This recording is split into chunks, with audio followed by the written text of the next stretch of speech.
오늘 이 말씀에 보면은 영혼 구원을 위한 예수님의 그 열정이 오늘 본문에 나타나 있습니다. 예수님께서 나이 30세까지 사생애를 마치고, 그리고 예수님이 이 땅에 오신 목적에 따라서 이제 공생애를 사시게 되는데, 이 공생애 동안에 가장 큰 관심을 가진 것이 뭐냐? 어떻게 하면 사람의 영혼을 구원할 것인가? 이 영혼 구원에 관한 것이었습니다. 예수님께서 이 일을 위해서는 때로는 식사를 할 그런 겨를도 없이 그저 바쁘게 이 영혼 구원에 힘썼던 것을 우리가 보게 됩니다. 예수님께서 육신을 입고 있는 동안에는 시간의 공간 제한을 받아야 할 몸이었기 때문에 혼자의 힘만으로는 이 세상을, 온 세상을 복음을 전해야 되는데 그 일을 다 감당할 수 없기 때문에 예수님께서는 사람들을 세워서 예수님이 하시는 그 일을 대신하도록 하셨습니다. 그것이 바로 뭐냐? 그것이 바로 전도이고 그것이 바로 선교라고 하는 것입니다. 이 일을 위해서 이 누가복음 9장에 가서 보면 12제자를 따로 세워 보내게 됩니다.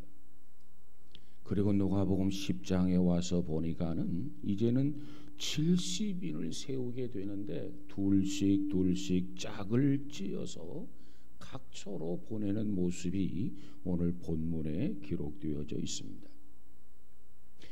그런데 이와 같이 이 짝을 지어서 보내시면서 주님이 하신 말씀이 있어요. 오늘 본문에 보니까 추수할 것은 많되 일꾼이 적으니 그러므로 추수하는 주인에게 청하여 추수할 일꾼을 보내어 주소서 하라, 이렇게 말씀을 하게 됩니다. 여기서 말하는 추수할 것은 무엇을 의미합니까? 구원받아야 할 사람들의 영혼을 말하는 겁니다. 영혼. 이 추수할 것이 많다라고 하는 이 말씀은 이 땅 위에 구원받아야 할 사람들이 많다라고 하는 그런 말씀이에요. 우리나라의 경우를 보면은 농사를 짓는 농부가 초여름에는 보리와 밀을 추수하게 되고, 그리고 가을에는 벼를 비롯해서 콩이라든가 수수라든가 고구마라든가 오곡백과를 추수하는 것이 가을입니다. 그런데 영적 추수는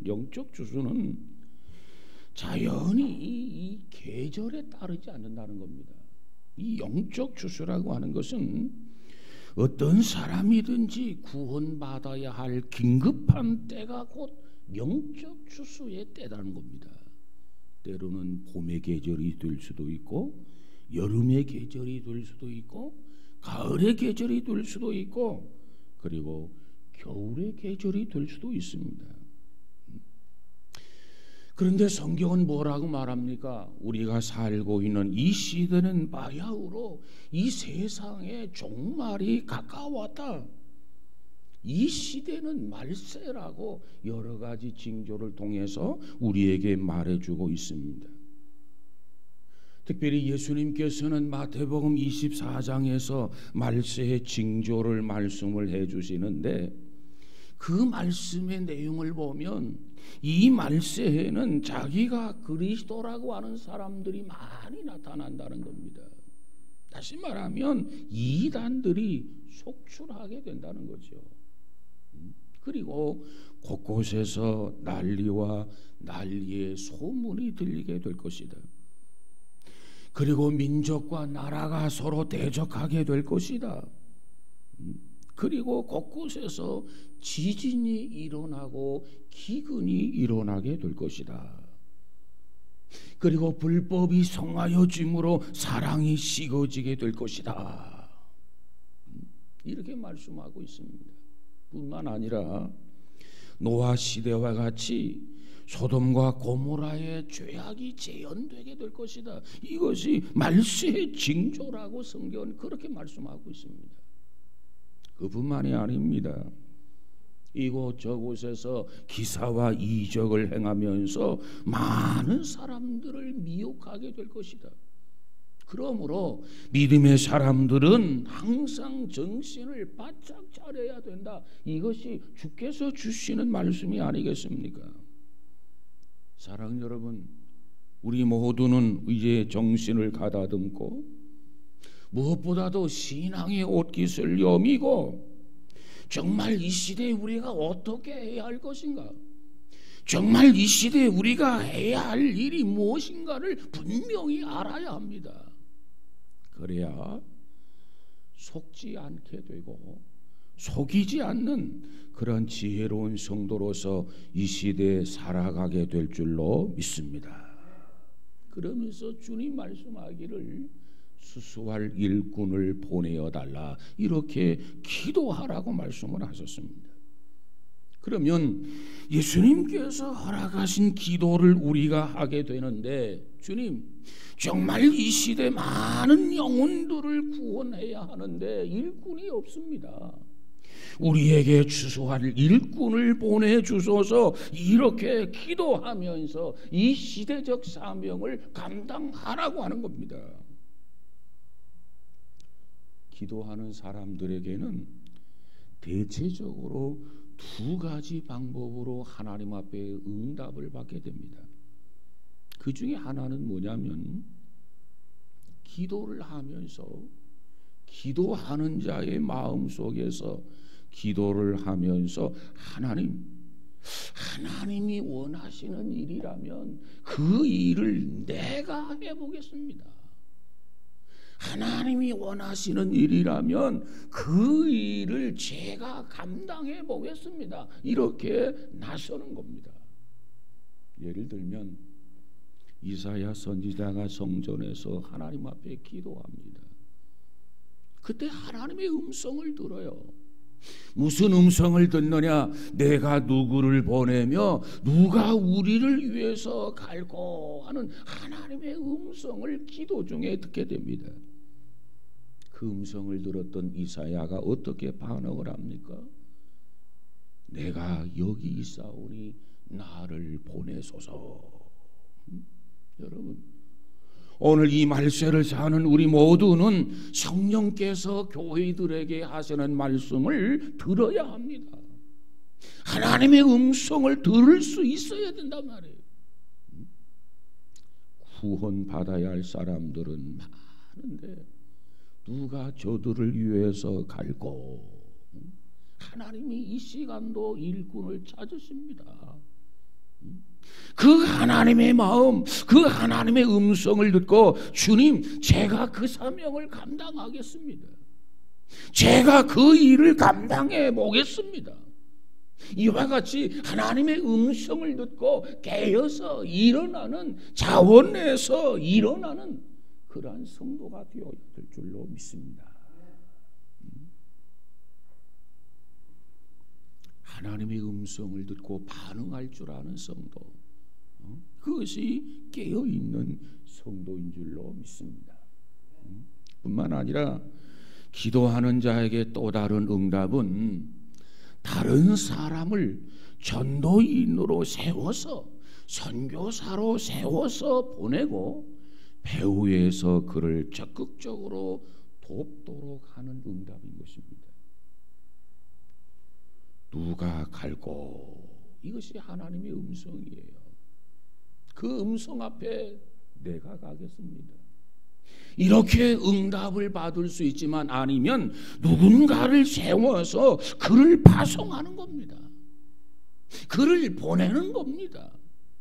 그리고 배후에서 기도로 후원하고 물질로 후원하는 그러한 응답인 것입니다. 여러분, 우리 그리스도인들은 우리가 직접 전도를 하든지, 아니하면 전도하는 사람, 아니하면 선교사를 세워서 파송하고 적극 돕는 것, 그 둘 중에 하나를 선택해야 합니다. 그것이 우리의 신앙인들이 해야 할 일이에요. 왜냐하면 구원받은 성도들에게 있어서 최고의 과제가 무엇입니까? 내가 믿음으로 구원을 받았어요. 하나님 나라에 대한 소망을 가지고 있어요. 주님 앞에 사랑하는 아들이라 인정을 받았어요. 내 백성이라고 하나님 앞에 칭함을 받았어요. 그렇다면 우리가 이 땅에 살아가면서 정말 해야 할 최대의 과제가 뭐냐 말이에요.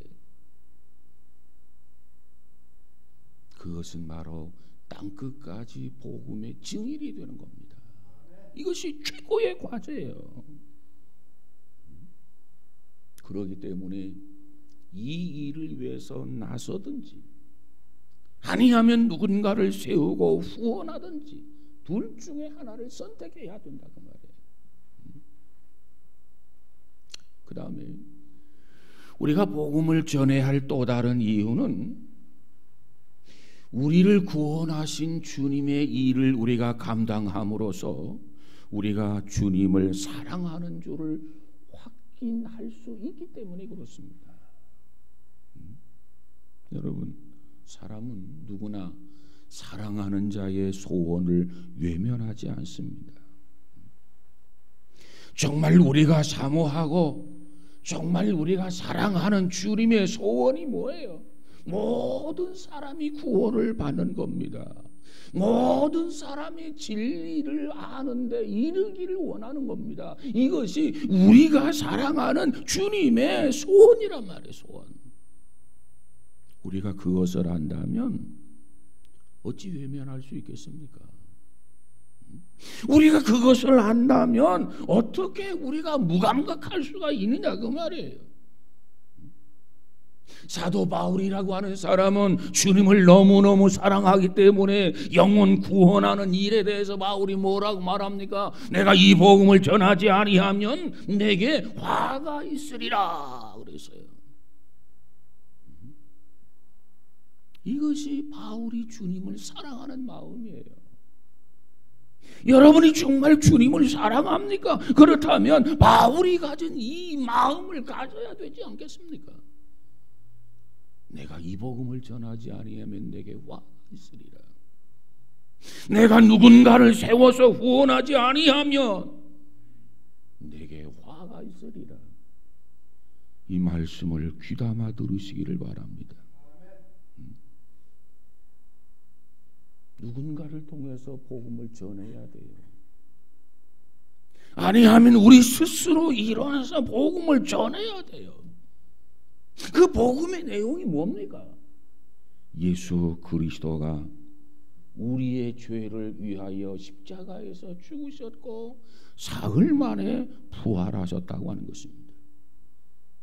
그 사실을 믿기만 하면 누구든지 죄를 용서받고 누구든지 죄에서 해방을 받고 그리고 영생을 선물로 받는 이 사실을 알려주는 거예요. 이 사실을 전하는 거예요.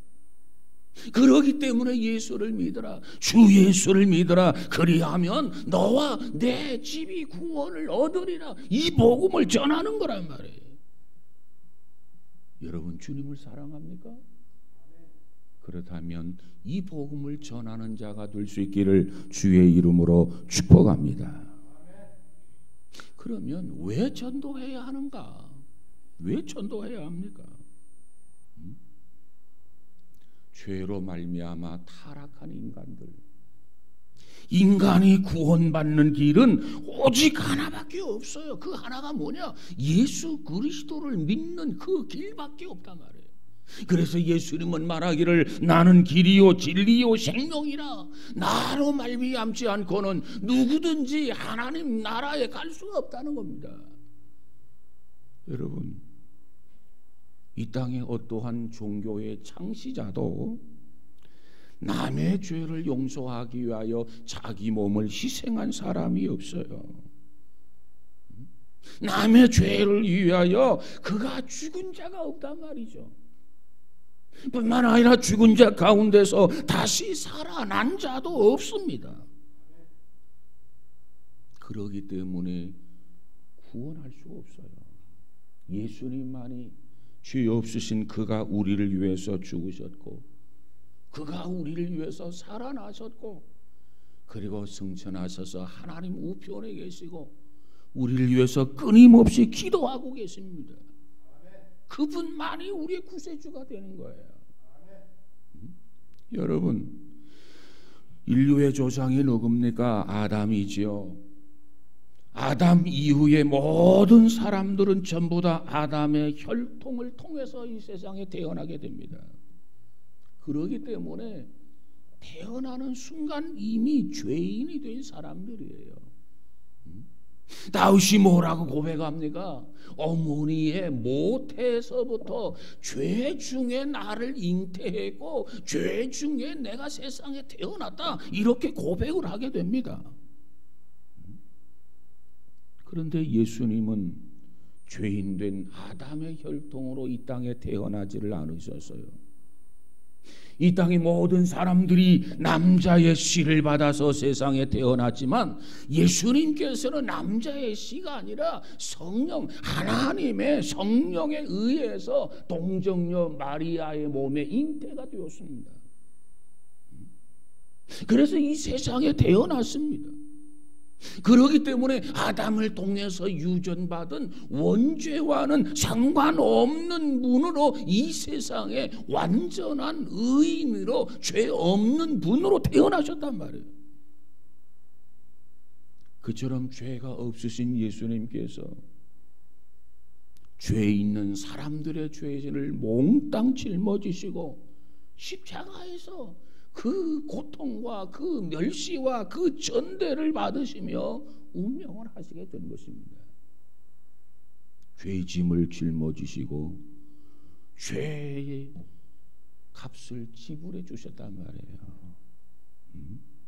그렇기 때문에 그분만이 우리의 죄를 사해 주실 수 있는 권세가 있는 줄로 믿습니다. 내가 죽어야 하는데 죄값으로 인하여 예수님이 대신 십자가에 죽으셨어요. 그것을 뭐라고 하느냐? 대속의 죽음이다. 대속이라고 하는 것은 무엇입니까? 내 대신 감당하여 주셨다라는 말이에요. 하나님이 우리를 사랑하시기 때문에 이처럼 우리를 위하여 대속해 주셨습니다. 이것을 뭐라고 하느냐? 하나님의 은혜라, 이렇게 말합니다. 그러므로 우리는 하나님의 그 은혜로 인하여 정말 구원받은 것을 믿으시기 바랍니다. 그렇다면 우리가 기뻐해야 하겠고, 우리가 감사해야 하겠고, 우리가 감격 속에서 살아야 되지 않겠습니까? 뭐에 대해서 감사해야 합니까? 이사야서 53장 5절 6절에 가서 보니까는 예수께서 창에 찔리심은 우리의 허물을 인함이요 예수께서 몸이 상하신 것은 우리의 죄악을 인함이라. 여호와께서 우리 무리의 죄악을 그에게 감당시키셨도다 그랬어요. 그러므로 그리스도를 믿기만 하면 우리는 무조건적으로, 그리스도를 믿기만 하면 우리는 온전한 사랑으로, 그리스도를 믿기만 하면 우리는 십자가의 은혜로 구원받은 성도가 되는 것을 믿으시기를 바랍니다. 이 은혜로 구원을 받았어요. 그렇다면 이 일에 의해서 감사해야 되겠고 감격해야 되겠고, 그래서 평생을 통하여 이 기쁨의 소식을 전해야 된단 말이에요. 그것이 뭐냐? 그것이 전도요, 그것이 바로 선교입니다. 나를 구원해 주신 분 예수님, 나를 용서해 주신 분 예수님, 나에게 영생의 소망을 주신 그 예수님, 그 예수님을 땅끝까지 가면서 만나고 접하는 모든 사람들에게 예수 그리스도를 드러내고 예수 그리스도를 선전하고 예수 그리스도를 소개해야 한단 말이에요. 그것이 우리가 할 일입니다. 왜? 우리의 죄를 대속함으로 그 은혜를 입었고 그 은혜로 말미암아 우리가 구원을 받았기 때문에 그렇습니다. 그런데 땅끝까지 그 예수를 알리고 홍보를 해야 하는데 그 일을 하려면 오직 주님의 약속을 믿는 믿음으로 해야 합니다. 믿음으로. 그래서 예수님께서 제자들을 전도해 내보내시면서 하는 말씀이 있어요. 뭐라고 말씀합니까? 내가 너희를 보냄이 어린 양을 이리 가운데 보냄과 같도다. 그랬어요. 자, 이리가 있고 어린 양이 있습니다. 어린 양을 이리 가운데 보냄과 같도다. 그랬어요. 얼마나 위태로운 일입니까? 얼마나 위험한 일입니까? 왜? 일이라고 하는 것은 성질이 포악합니다. 피 흘리기를 좋아하는 육식 동물입니다. 이와 같은 일이 앞에 한 마리 양은 어떻습니까? 힘이 세지를 못해요. 연약해요. 발이 빠르지도 못해요. 날카로운 이빨을 가지고 있지도 않아요. 예리한 발톱을 가지고 있지도 않아요. 그렇기 때문에 양은 결코 이 일을 이겨낼 수가 없습니다. 그런데 이 연약하고 나약한 양이 이리 가운데서 살아남을 수 있는 비결이 무엇입니까? 이 일을 이겨낼 수 있는 유일한 방법이 무엇입니까? 그 유일한 방법은 물매의 돌을 가지고 지팡이를 가지고 막대기를 가지고 양을 지키는 목자가 항상 함께 해주시는 것, 그 은혜로 말미암아 연약한 양이 보호를 받고 그 은혜로 말미암아 연약한 양이 지키심을 받게 되는 거예요. 그 목자가 함께하지 아니하면 양은 이리 가운데 그저 순식간에 먹이가 될 수밖에 없습니다. 피를 흘릴 수밖에 없단 말이에요. 이것을 너무도 잘 아시는 예수님, 그 예수님께서 오늘 본문에 뭐라고 말합니까? 복음을 전하기 위해서, 정말 땅끝까지 전하기 위해서 세상으로 나아가는 제자들을 향해서, 연약한 자들을 향해서 주님께서 뭐라고 약속을 하십니까? 오늘 본문에 보니까 두려워하지 말아라, 놀라지 말아라, 내가 세상 끝날까지 항상 너희와 함께 있으리라, 이렇게 말씀을 해요. 주님이 함께하지 아니하면 이 복음을 전할 수가 없어요. 이리의 먹이가 될 수밖에 없단 말이죠. 그래서 주님 약속하기를 내가 너희들이 연약한 줄 안다. 내가 너희들이 나약한 줄 안다. 이리 가운데 너희들이 한없이 연약한 존재인 걸 누구보다도 잘 안다. 그러기 때문에 내가 세상 끝날까지 너희와 항상 함께, 너희와 항상 동행해 주마.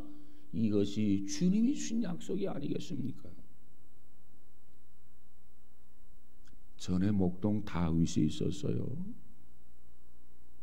그 다윗이 아비의 양을 지킬 때 이리가 나타나고 사자가 나타나고 곰이 나타나면 다윗이 어떻게 했습니까? 물매에다가 돌을 채워서 그것을 가지고 이리를 물리치고 사자를 죽이고 양을 지켜냈습니다. 어린 목동 다윗이 그러했단 말이죠. 이 다윗은 우리의 목자가 되시는 예수 그리스도의 모형 인물입니다.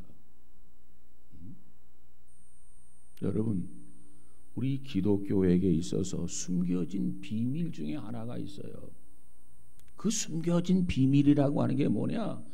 약한 자가 강한 자를 이긴다는 겁니다.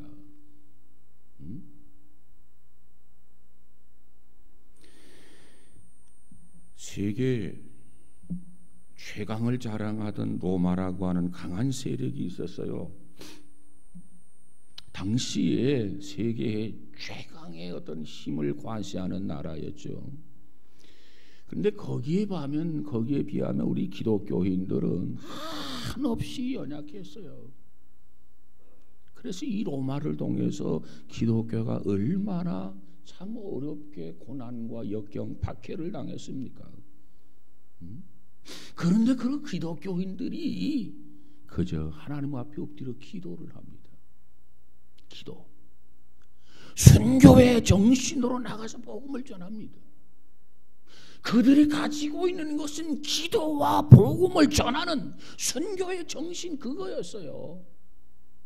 그랬더니 313년에 로마는, 그 강한 세력 로마는 손을 들고 기독교를 국교로 선언하고야 말았지 않았습니까? 여러분, 우리 그리스도인들은 유약해 보여요. 우리 그리스도인들은 나약해 보여요.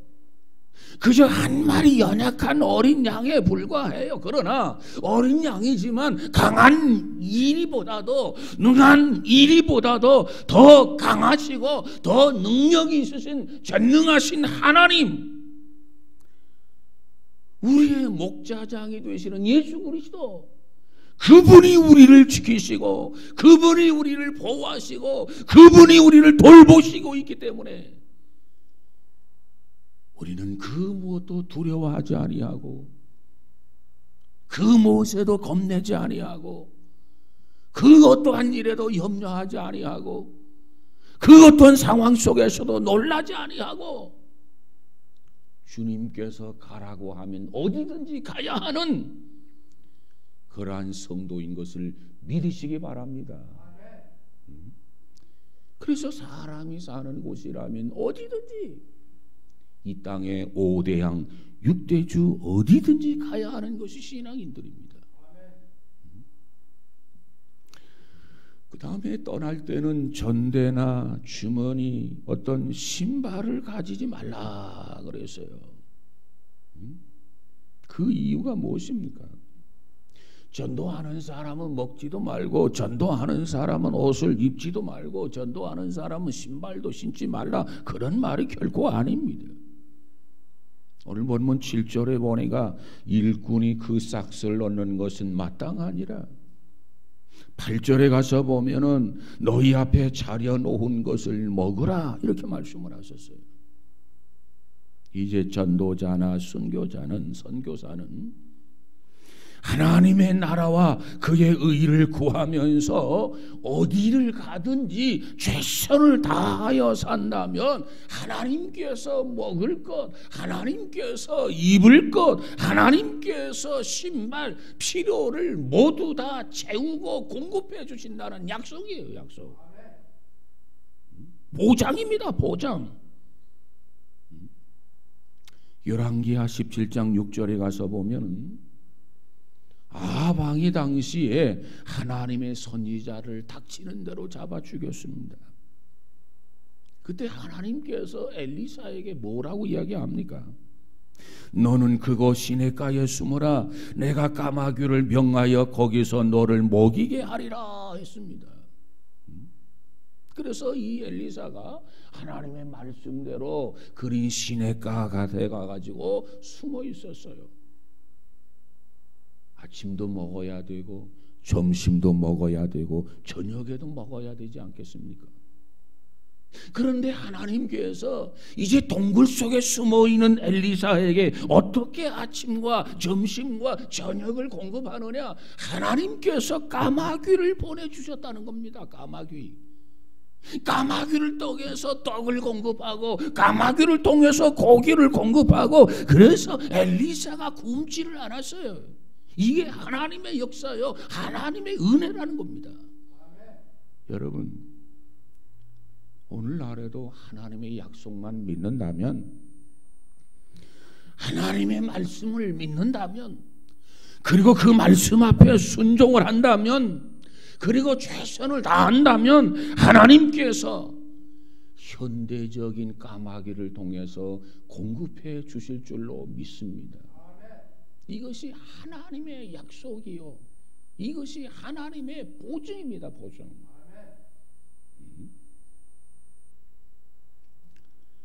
그 다음 양봉하시는 분의 이야기를 들어보면 일하지 아니하고 놀고 먹는 수벌이 있어요. 암벌이 아니라 수벌. 식량이 부족할 때, 평상시는 그냥 놔두는데 식량이 부족할 때가 되면 일벌들이 수벌을 죽인다는 겁니다. 왜?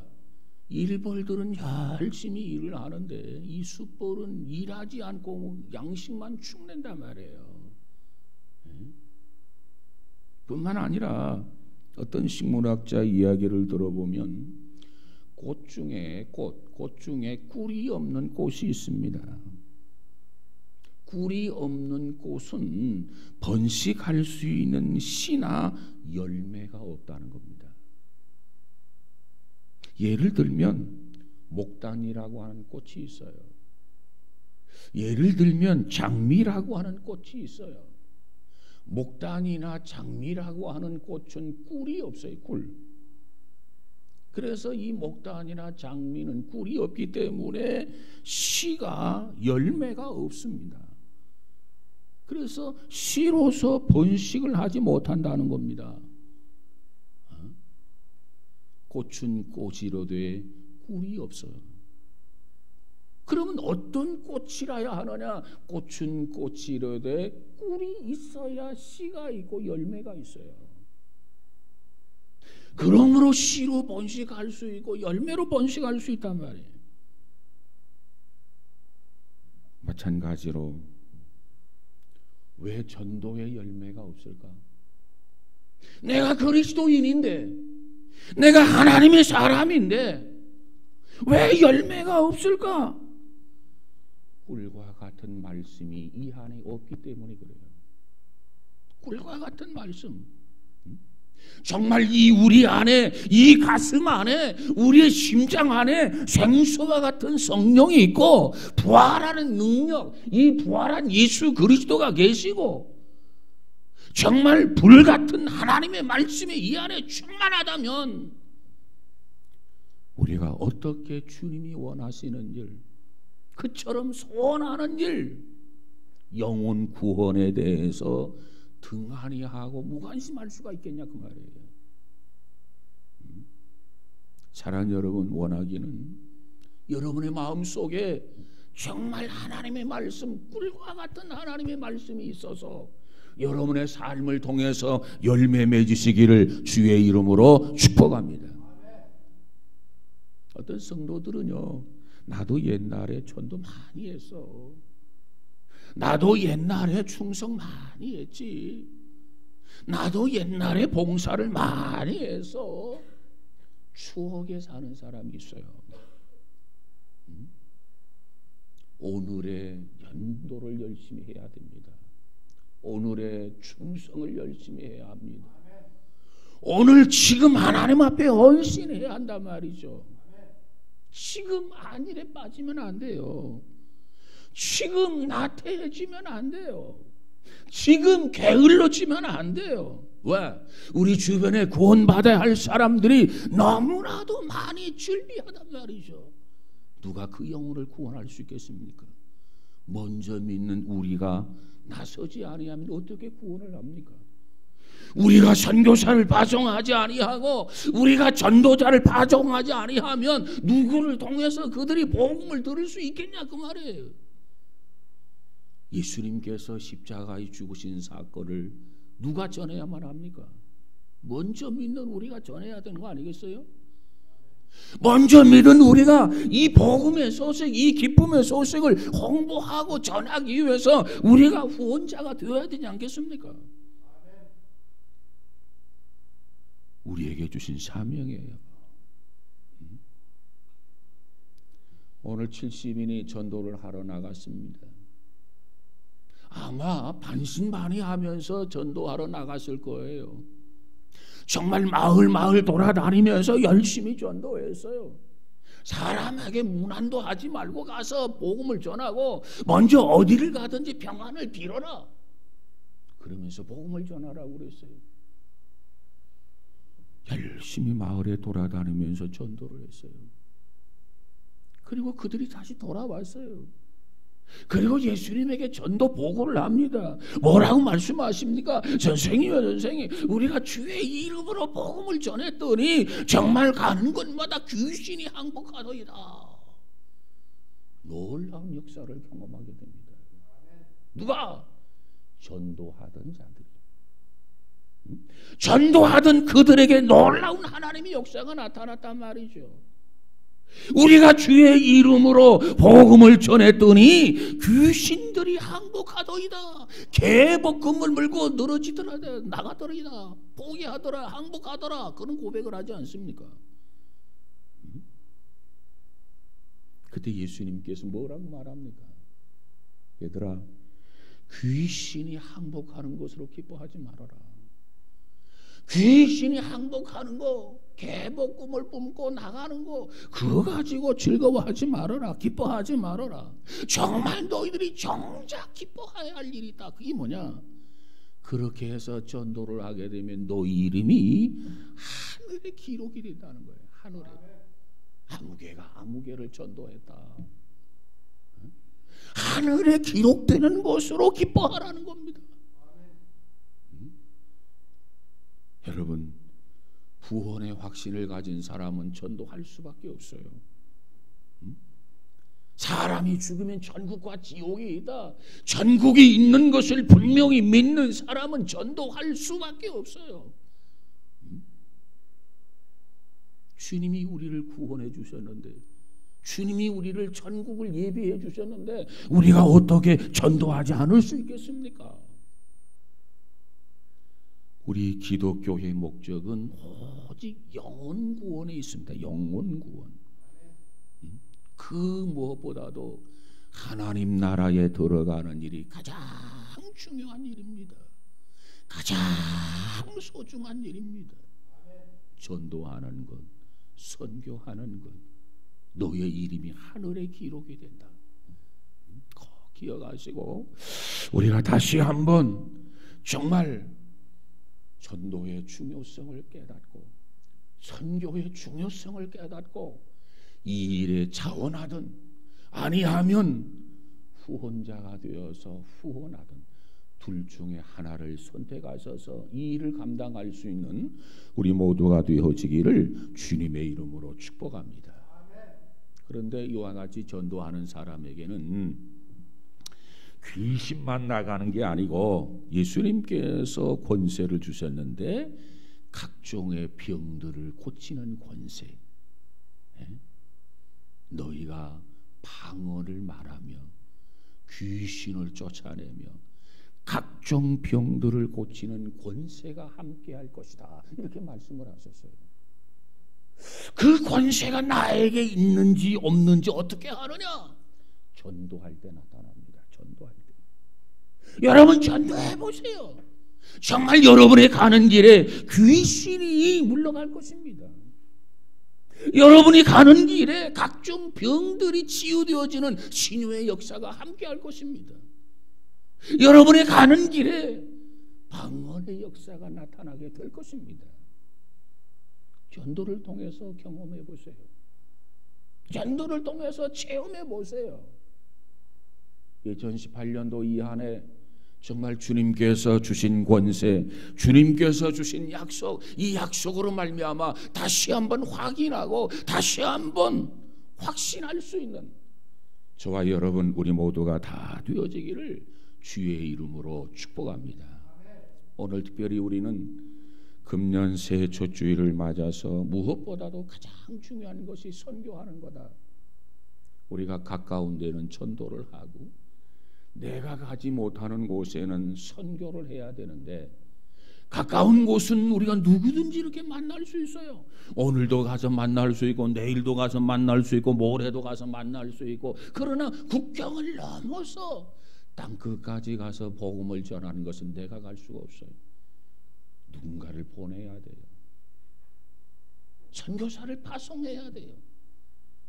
그 선교사를 우리가 기도하면서 물질로 후원해야 돼요. 여러분, 그들에게 물질은 마치 전쟁터에서 총알과도 같은 겁니다. 총알이 없이 어떻게 전쟁을 치를 수 있겠습니까? 우리의 절대적인 후원이 필요해요.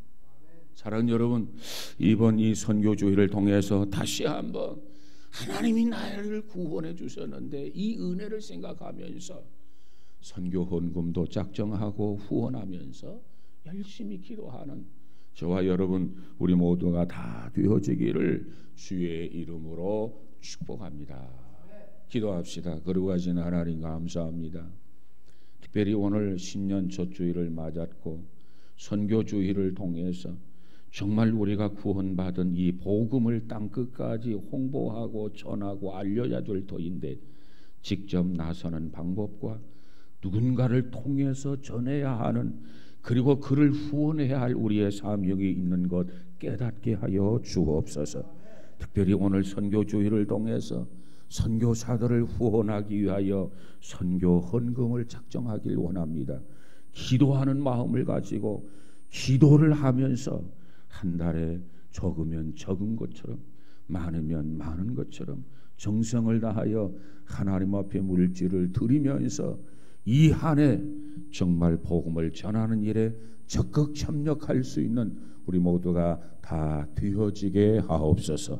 이 일로 인하여 하나님을 기쁘게 해드리고 주께만 영광을 돌릴 수 있는 귀한 성도들 되어지게 하옵소서. 예수님 이름으로 기도하옵나이다. 아멘.